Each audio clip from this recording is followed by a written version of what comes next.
ఇక BRS party ఉంది, ఇంకో పార్టీ ఏముంది ఆ పార్టీలో? మొట్టమొదటి ప్రభుత్వం వచ్చింది, తొట్టతల్లి ముఖ్యమంత్రి గారు అయినరు. మంచి సాలు తీయాల్సి ఉండే, అది సామాజిక న్యాయానికి కావచ్చు, ఒక ప్రణాళిక కావచ్చు. 3 ముఖ్యమైన అంశాలతో తెలంగాణ తెచ్చుకున్నాం: నీళ్లు, నిధులు, నియామకాలు. ఏం చేసింది బీఆర్ఎస్ పార్టీ? నీళ్ల కోసం 10 సంవత్సరాలలో 1,89,000 కోట్ల రూపాయలు ఖర్చు పెట్టింది. 1,89,000 కోట్ల రూపాయలు ఖర్చు పెట్టి ఎన్ని ఎకరాలకు నీళ్ళు ఇచ్చిందంటే 14 లక్షల ఎకరాలకు నీళ్ళు ఇచ్చింది. అందులో 2 పెద్ద ప్రాజెక్టులు, ఒకటి పాలమూరు, ఇంకోటి కాళేశ్వరం. ఆ రెండిటికి కలిపి 1,21,000 రూపాయలు ఖర్చు పెట్టింది. ఎన్నిటికి నీళ్ళు ఇచ్చిరాయా? ఎన్ని ఎకరాలకంటే 1,00,000 ఎకరాలకు నీళ్ళు ఇచ్చిరు. ఈ మాట బాధతో చెప్తున్నా.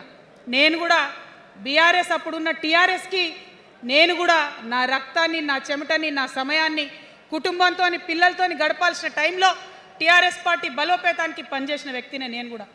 ఆనాటి కేసీఆర్ వేరు, ఇప్పటి కేసీఆర్ వేరు. ఆనాటి కేసీఆర్కి తెలంగాణలో చేనేత కార్మికులు చచ్చిపోతుంటే భిక్షాటన చేసిన కేసీఆర్ ఆనాటి కేసీఆర్. ఇయాలటి కేసీఆర్ మారిన మనిషి, మనిషి, మన మనిషి కాదు. ఏమైంది ఇయాలటి కేసీఆర్కి? హైడ్రాలో ఇల్లు కూలిపోతుంటే అరుస్తున్నారు, అన్నా ఎక్కడున్నావు రా, వచ్చిండ్రా? రాలే. వెలుగుమట్లలో ఇల్లు కూలితే వచ్చిండ్రా? రైతులకు వర్ష బీభత్సమయ్యి మొత్తం పొలాలు మునిగిపోతే వచ్చిండ్రా? చేవెళ్ళ దగ్గర బస్ యాక్సిడెంట్ అయితే వచ్చిండ్రా?